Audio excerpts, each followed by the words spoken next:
नमस्कार दोस्तों, अनडिबेटेड आईक्यू में आप सभी का बहुत बहुत स्वागत है। रिसेंटली इंडिया गवर्नमेंट ने एक बहुत बड़ा डिसीजन लिया है। चाइना का 59 जो बड़ा बड़ा एप्लीकेशन है उस सभी को बैन लगा दिया गया है। उसके बारे में आज का जो लेक्चर है उसमें कवर अप करेंगे। ये जो 59 एप्लीकेशन जो बैन हुआ है उसका इम्पैक्ट फ्यूचर में जाके क्या रहेगा, इसका क्या क्या एडवांटेज रहेगा इंडिया का सॉफ्टवेयर सेक्टर में, और डिसएडवांटेज क्या रहेगा इंडिया और चाइना का रिलेशन के ऊपर। और ये जो 59 जो एप्लीकेशन बैन हुआ है इसका सब्स्टिट्यूट एप्लीकेशन हम लोग कौन कौन से नए एप्लीकेशन यूज़ कर सकते हैं, ये सब कुछ हम लोग आज के लेक्चर में कवर अप करेंगे। ये आज का जो लेक्चर है इसका अगर आप पीडीएफ लेना चाहते हैं तो हमारा टेलीग्राम चैनल अनडिबेटेड आईक्यू में ज्वाइन होके आप लोग इस क्लास का पीडीएफ ले सकते हैं।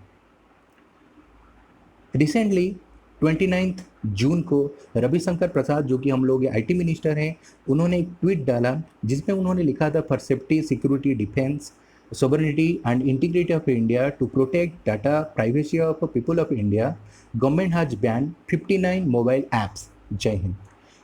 गलवान घाटी के हमले के बाद इंडिया गवर्नमेंट चाइना के ऊपर एक प्रेशर लाना चाहता था, जिसके लिए इंडिया गवर्नमेंट ने ये एक स्टेप लिया है, जिसके चलते इंडिया गवर्नमेंट ने चाइना का 59 जो कि मेन एप्लीकेशन था वो सभी को बैन कर दिया गया। रिसेंटली बहुत ज़्यादा डिमांड उठ रहा था चाइना के एप्लीकेशन को बैन करने के लिए, तो ये एक बहुत बड़ा स्टेप इंडिया गवर्नमेंट की तरफ से लिया गया है।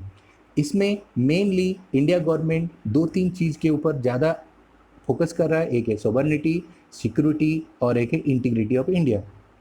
जिसका मतलब ये है इंडिया गवर्नमेंट ये बोल रहा है कि ये जो एप्लीकेशन है 59 एप्लीकेशन, इसमें कुछ ऐसा चीज़ या फिर इसमें इतना ज़्यादा एक्सेस मांगा जाता है लोगों से, जिसके चलते उनका जो प्राइवेट जो डाटा है वो चुराया जाता है उन लोगों से और उसका जो एक्सेस चाइना यूज कर सकता है। तो इसके चलते ये जो एप्लीकेशन है इन सबको इंडिया गवर्नमेंट ने बैन किया है। और ये जो बैन हुआ है India government section 69A information technology act के हिसाब से, आईटी एक्ट सेक्शन 69 के हिसाब से इसको बंद किया है।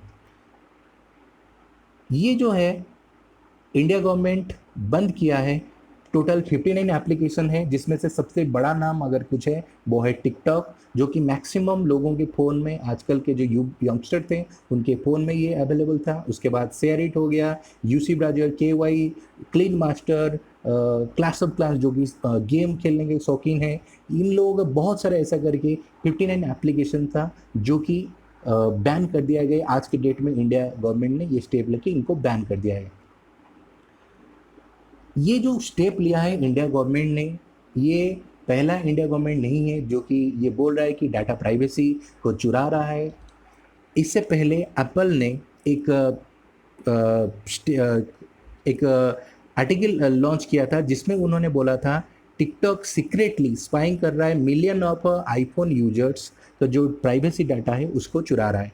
ये एक बहुत बड़ा एलिगेशन था चाइनीज़ एप्लीकेशन के ऊपर, खास करके टिकटॉक के ऊपर, जो कि बाद में इंडिया गवर्नमेंट में भी ये इस बात उठा कि इसको बंद किया जाए और फाइनली आज इसको बंद कर दिया गया है।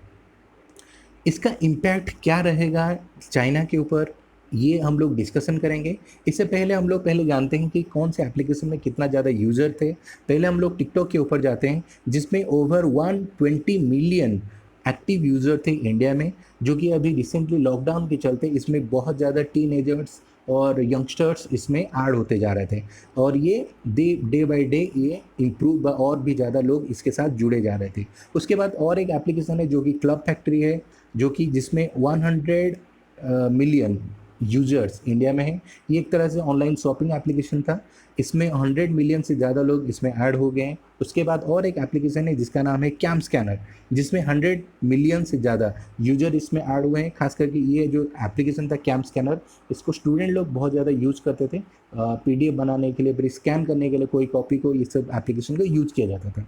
उसके बाद और एक एप्लीकेशन आया यूसी ब्राउज़र, जो कि अलीबाबा ग्रुप्स का है, चाइना का बहुत बड़ा कंपनी है, और जो कि इसमें 130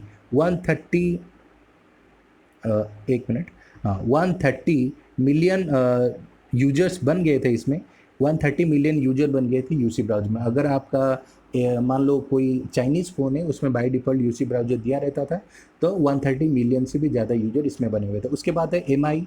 एमआई अगर फ़ोन है आपका, जानते होंगे 2015 के बाद चाइनीज़ प्रोडक्ट या मोबाइल फ़ोन्स बहुत ज़्यादा इंडिया में यूज होने लगा है।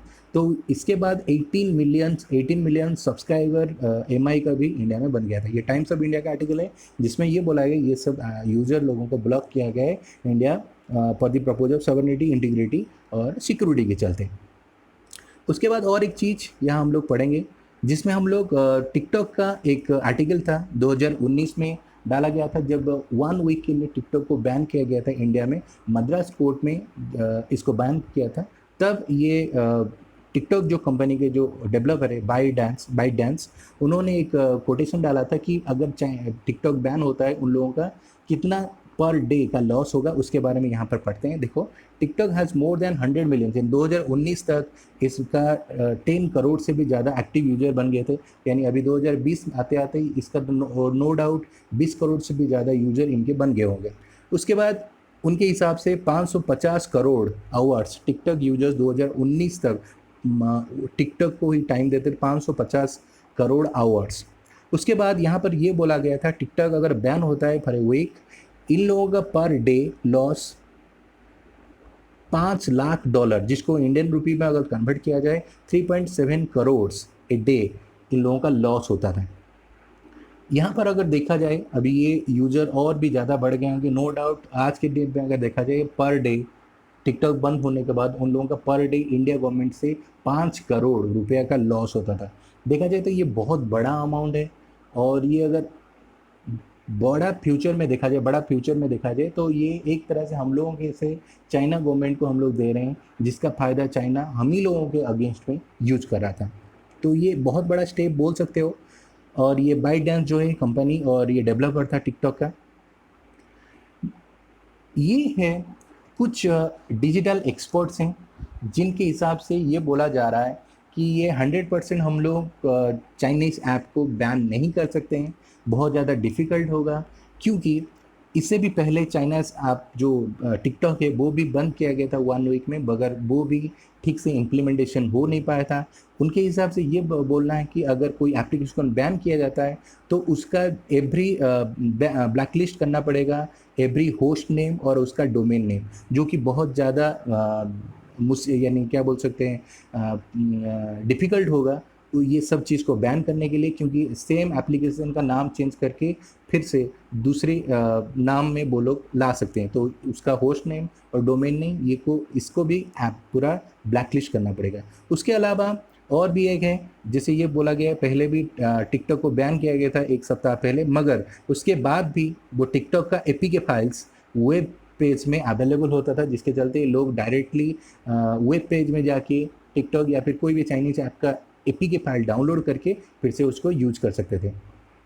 उसके अलावा और एक चीज़ भी बोला गया है, जिसमें इंडिया गवर्नमेंट ने सॉवरेनिटी और इंटीग्रिटी के बात बोल के इसको एप्लीकेशन को बंद किया गया है, मगर ये क्लियरली कहीं पर मेंशन नहीं किया है कि क्या क्या रीज़न है और क्या क्या क्लॉज है जिसके चलते ये लोग सॉवरेनिटी और इंटीग्रिटी को अफेक्ट कर रहे हैं, जिसके चलते वो लोग नो डाउट कोर्ट में केस कर सकते हैं। और एक बार कोर्ट में केस किया तो फिर पहले भी ऐसे केस गया था और जिसका फैसला टिकटॉक के फेवर में गया था।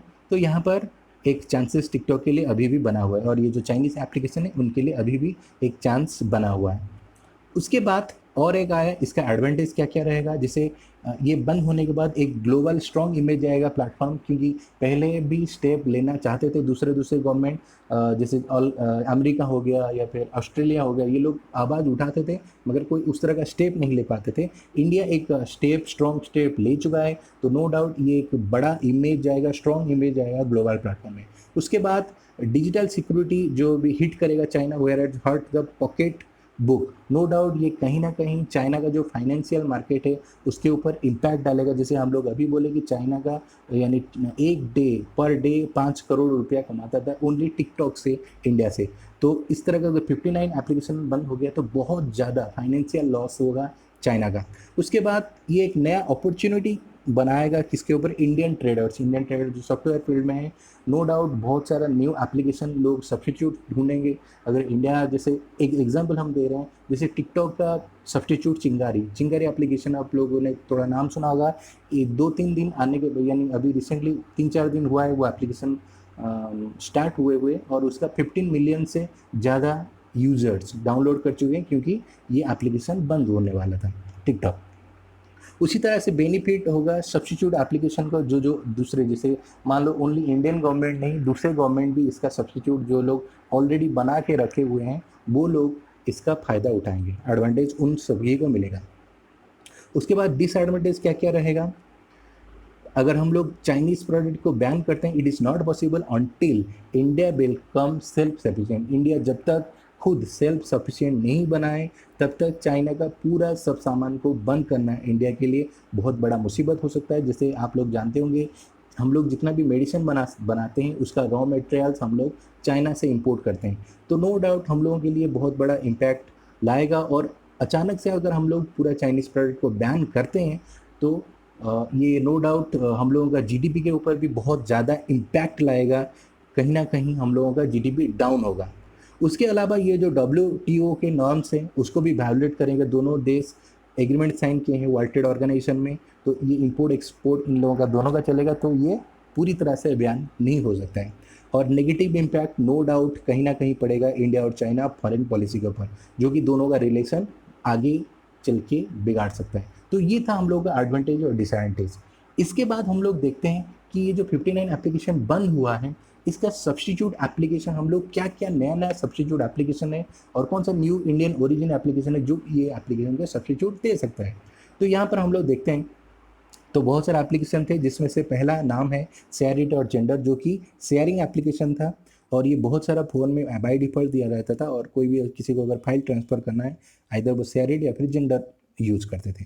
इसका और एक एप्लीकेशन है जो कि पहले से बना हुआ है, शेयर ऑल। ये इंडियन ओरिजिन एप्लीकेशन है। देखने में शेयर इट जैसा इसका लोगो है, मगर ये शेयर इट जैसा ही काम करेगा, और ये इंडियन ओरिजिन एप्लीकेशन है। आप लोगों के फ़ोन में अगर नहीं है अभी, ये चाइना एप्लीकेशन को हटा के शेयर ऑल एप्लीकेशन इंस्टॉल कर सकते हैं। उसके बाद और ये 2-3 रहा जो कि हम लोग मैक्सिमम यंगस्टर यूज़ करते थे, लाइक टिकटॉक, हेलो, ये सब एप्लीकेशन। इसका सब्स्टिट्यूट ऑलरेडी आ चुका है जो कि इंडियन एप्लीकेशन, ये दोनों एप्लीकेशन का नाम बोल रहे हैं, चिंगारी एप्लीकेशन और मित्रो थोड़ा सा कंट्रोवर्शियल हुआ था क्योंकि इसका जो सोर्स कोड है, बीच में आया कि इसका जो सोर्स कोड है वो पाकिस्तानी डेवलपर ने बनाया था और कंपनी इंडिया का था। तो नो डाउट मित्रोड़ा एप्लीकेशन थोड़ा सा डाउन हो गया, मगर चिंगारी एप्लीकेशन जो है अभी रिसेंटली बना है और इसका बहुत ज़्यादा डिमांड अभी है। उसके बाद आया कैम स्कैनर जो कि स्टूडेंट लोग बहुत ज़्यादा यूज़ करते थे। ये बंद होने के बाद बहुत ज़्यादा स्टूडेंट फील्ड में एक माहौल बन गया कि अब क्या करें वो लोग। तो उसके लिए दोनों एप्लीकेशन बहुत बेस्ट एप्लीकेशन हम दे रहे हैं। एक है ऑफिस लेंस जो कि माइक्रोसॉफ्ट का है, और एक है नोट ब्लॉक स्कैनर जो कि एक स्पेनिश कंपनी का है। और ये सेम टू सेम तुम लोगों को लगेगा कि हम स्कैनर यूज़ करें, तो उसी तरह का ये है। इसमें ना कोई तुम लोगों का वाटरमार्क आएगा, या फिर ये 100% फ्री भी है, आप लोग अपना यूज़ कर सकते हैं। उसके बाद यूसी ब्राउज़र जो कि चाइनीज़ कंपनी चाइनीज़ फ़ोन में रहता था, उसका सबसे ज़्यादा बेस्ट सब्स्टिट्यूट है हम लोगों का क्रोम। उसी हिसाब से WPS जो जिसमें हम लोग PDF, वर्ड, ये सब PPT इस तरह का एप्लीकेशन को ओपन करते थे, उसका सबसे बेस्ट सब्स्टिट्यूट है माइक्रोसॉफ्ट ऑफिस का ऑफिस, जिसमें हम लोग कोई भी वर्ड हो गया, PPT हो गया या फिर PDF हो गया, ये सब चीज़ को हम लोग ओपन कर सकते हैं। उसके बाद आया ब्यूटी प्लस। जो लोग फ़ोटो खींचने के शौकीन थे वो लोग ब्यूटी प्लस यूज़ करते थे उसका, या फिर एडिट करना चाहते थे तो उनका सबसे अच्छा सब्स्टिट्यूट है पिक्स आर्ट, जो कि इंडियन कंपनी नहीं है, फिर भी ये सब्स्टिट्यूट अवेलेबल है, तो आप लोग यूज़ कर सकते हैं। उसके बाद विवा वीडियो, जो लोग टिकटॉक या फिर इस तरह का कोई वीडियो एडिट करना चाहते थे वो लोग मेनली विवा वीडियो एप्लीकेशन यूज़ करते थे, तो उनका सब्स्टिट्यूट है काइन मास्टर, वो लोग इस एप्लीकेशन को भी यूज़ कर सकते हैं। उसके बाद आया क्लीन मास्टर जो कि आपका केस मेमोरी है, उसको क्लीन करने के लिए हम लोग फ़ोन में इंस्टॉल करते थे, तो उसका एक सब्स्टिट्यूट है सीस क्लीनर जो कि इंडियन ओरिजिन का है। ये हम लोगों का देखने में क्लीन मास्टर जैसा ही लग रहा है, मगर ये सी क्लीनर है, इसको हम लोग यूज़ कर सकते हैं। और एक है ऐप लॉक जो है, ये जो एप्लीकेशन है ये हम लोग फ़ोन में हम लोग पासवर्ड डालने के लिए रखते थे, जिसका सब्स्टिट्यूट के नोट्स एप्लीकेशन है। ये भी इंडियन एप्लीकेशन नहीं है, फिर भी हम लोगों का एप्लीकेशन, क्योंकि हम लोगों का मेन फोकस है अभी चाइनीज़ एप्लीकेशन का हटाना, तो ये एप्लीकेशन को हम लोग बेस्ट एप्लीकेशन है, हम लोग यूज़ कर सकते हैं। उसके बाद ये जो दोनों एप्लीकेशन है ये अभी तक हटा नहीं है। जियो हो गया, जूम हो गया और पबजी, ये दोनों अभी तक हटा नहीं है, मगर टाइम आ गया है हम लोगों को स्ट्रॉन्ग डिसीजन लेने के लिए कि ये दोनों एप्लीकेशन को हटाना चाहिए, क्योंकि जूम का अल्टरनेटिव ऑलरेडी हम लोगों का जियो मीट, जो कि मुकेश अंबानी का जियो है, उसने ऑलरेडी बना चुका है। और ये जो पबजी गेम है, गेमिंग सेक्टर में बहुत सारे यंगस्टर हैं, बहुत ज़्यादा टाइम स्पेंड करते हैं पबजी गेम में, जो कि चाइनीज़ कंपनी का गेम है। ये एक बहुत बड़ा फील्ड ला यानी अपॉर्चुनिटी है इंडियन गेमिंग सेक्टर जो डेवलपर है उनके लिए। अगर इंडिया गवर्नमेंट उन लोगों को थोड़ा सा सब्सिडी या फिर प्रोत्साहन दें, तो यहाँ पर भी एक गवर्नमेंट यानी गेम सेक्टर में भी एक बहुत बड़ा सेक्टर आ सकता है। तो लगभग अभी तो कोई अवेलेबल नहीं है कोई सब्स्टिट्यूट, तो हम लोग एक साउथ कोरियन एप्लीकेशन है जिसका नाम है फ्री फायर, इसको हम लोग पबजी के अगेंस्ट में यूज कर सकते हैं, या फिर पबजी हटा के हम लोग फ्री फायर यूज कर सकते हैं। तो ये था आज का क्लास, जो कि लास्ट में हम लोग थैंक यू बोल रहे हैं आप लोगों को। ये पिक्चर में हम लोग जो भी हम लोगों का जो एप्लीकेशन था इसके बारे में हम लोग थोड़ा सा डिस्कशन किए। अगर ये एप्लीकेशन या फिर लेक्चर आप लोगों को बहुत अच्छा लगा हुआ, तो आप लोग इसमें आप कमेंट कर सकते हैं और लाइक सब्सक्राइब भी कर सकते हैं। और कोई भी अगर आपको डेवलप करने का बात, अगर कोई भी कमेंट देना है तो आप अपना कमेंट नीचे दे सकते हैं। Thank you.